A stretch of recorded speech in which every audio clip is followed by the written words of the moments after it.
9 pesticides. So I start with Anna Hazekamp, and then the co-rapporteurs, teammates will have the floor when it will be the round for the Greens. So Anna Hazekamp. Dank u wel, voorzitter. Thank you, Chairman. Unfortunately, once again, we have to raise an objection to the procedural grounds for presenting the authorization of 3 dangerous pesticides.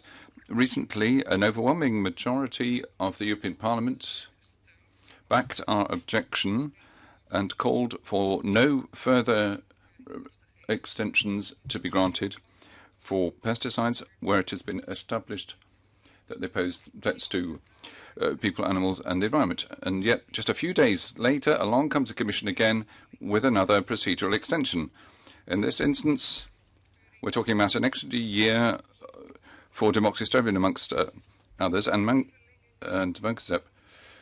They say that they need the extension because the procedures to take a decision on approval have not been completed yet. Why not? According to the Dutch authorization authorities,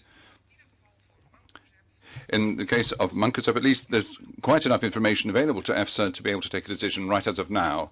And it's extremely important that we actually do that because the current extension expires at the end of January, because Mancozeb is one of the most widely used fungicides in the European Union.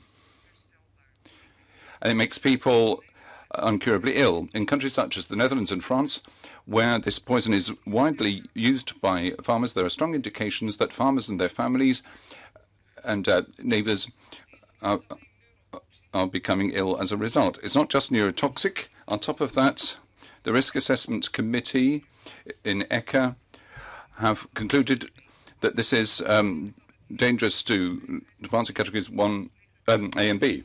In other words, it doesn't meet the requirements of the Commons Directive, so this poison must be banned as quickly as possible. It's completely irresponsible to expose people to this for a further year, and the same applies for demoxystrobin. In the Commission proposed 2015 regulation, it already established that this has a disruptive effect on people's hormone systems, so this extension is contrary to pesticide legislation. It's exposing people, animals and the environment to unacceptable risks. And it's necessary for the Commission this very month to come forward with proposals to ban these 2 dangerous substances. And it has every possibility to do this because there's quite enough scientific evidence for the ban. A further reason is that its own procedures with another dangerous pesticide show that that is possible, and I would like to ask the Commission about that, and I trust that everyone will back this objection. Thank you. For the EPP. Sehr geehrter Herr Vorsitzender, ich verstehe die Bewegung. Thank you, Chairman. I understand why the objectors want to make sure that reprotoxic or carcinogenic substances be stopped. Of course, you have to look at all the factors and involve all those. So it's only on the basis of scientific basis can we make these decisions. This issue is extension of approval periods of active substances, 10 substances, and the control process is put in place to come up with a decision. That decision hasn't been taken yet. The legal situation here is very clear. The Commission is under obligation to make sure that the approval be extended if this process is not changed by the producers. So this is what we're looking at here. The delay is because of a slow production of the reports and evaluation of EFSA.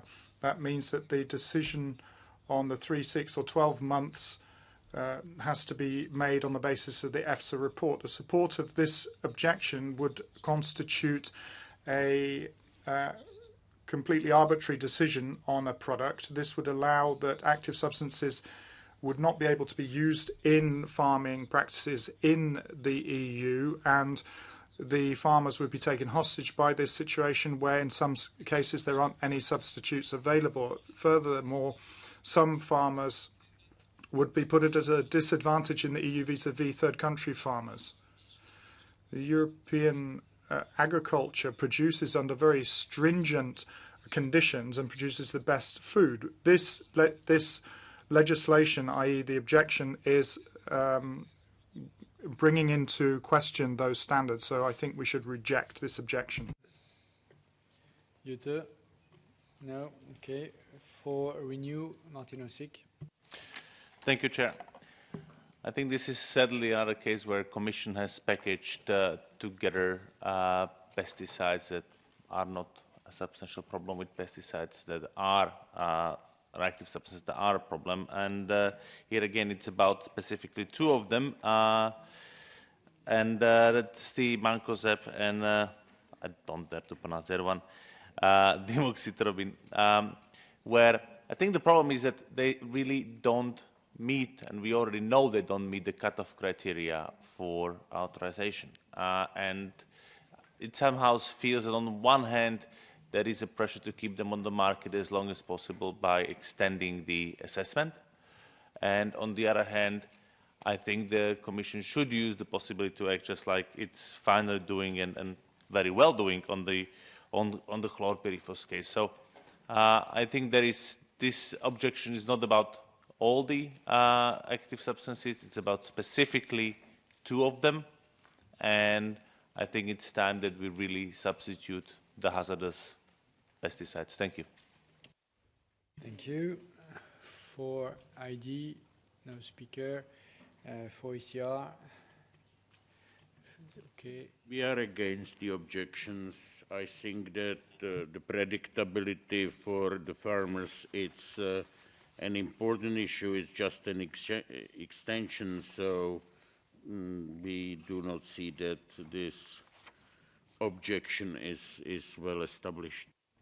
Okay, for the Greens as co-rapporteurs. Ah, c'est bien, je peux faire la conclusion. I prefer to conclude this. I'll be brief. I'm surprised by certain affirmation. Mancozeb and demoxystrobin are toxic for reproduction. They're known for being endocrine disruptors. The Commission has declassified these substances, but they're being authorized at the moment without any proper reason.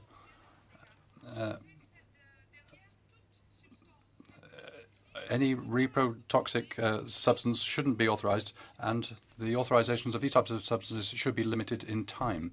Given the risks recognized for human health and the environment, and these have been extended 3 times. This is not supporting citizens' health or biodiversities, and this is being put economic interests are going ahead of that. The Commission should withdraw these extensions of authorizations, at least for these 2 substances. Thank you, Mr. Chair, and good afternoon. I would like to give some comments on this draft motion for resolution. First of all, I would like to say that, in our view, we don't exceed the Commission's implementing powers with this measure. The measure follows a procedure set out in the Plant Protection Products Regulation, the Article 17 procedure, which requires that when a substance approval is likely to expire before its date, and this is beyond the control of the manufacturer, that then the Commission has to extend the approval. Recently, the European Ombudsman, in a case, has confirmed that the Commission has this obligation. So this is the case for all the 10 substances covered in the draft implementing regulation. It is important to note that this measure and this Article 17 procedure applies regardless of the classification of the substance. So it applies in all cases, whether a substance fulfills the cut-off criteria or not.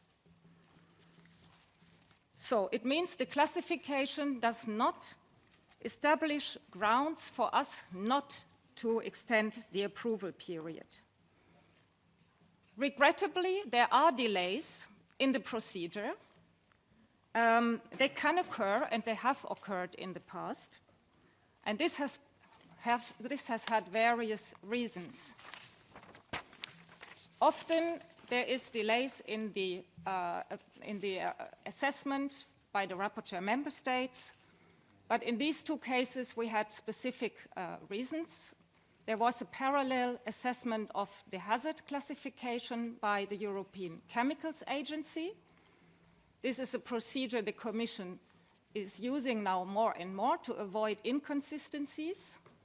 So it is welcome that we have some consistency in classification stated by the European Chemicals Agency and later on a basis for the EFSA conclusions. This was the reason for delays in this case. Furthermore, some additional data were required that were needed following the implementation of the new criteria for the endocrine disruptors, which had to be collected and assessed. Now, in our legislation, of course, if approval or renewal is granted, the substance has to meet the criteria. It must be safe for consumers, for the environment, for animals. There will be a thorough assessment for these two substances of concern, for mancozeb and for dimoxystrobin. For mancozeb, we are already in an advanced stage with an EFSA conclusion that is finalized. A risk management decision still needs to be taken. This will be done as soon as possible. For dimoxystrobin, there is still some data on endocrine disruptor properties that need to be assessed. This is in the interest of consumers because it will help making an informed decision by EFSA and finally take a risk management decision on that basis. So the Commission appreciates that some of the additional information and the parallel proceedings has led to delays. But in order to protect the health of consumers, it is important that all information available is assessed and is taken into account. At this point in time, it is not yet clear what risk management decision will be taken for the two cases, but I would like to assure the honourable members that it will be based on science and it will be done in the spirit of protecting consumers, animals, and the environment. Thank you. So again, the vote will take place tomorrow, and recall that we start at 9:30 tomorrow morning with the head of the EIB. This today's session is closed, and we are going to move to the coordinators meeting.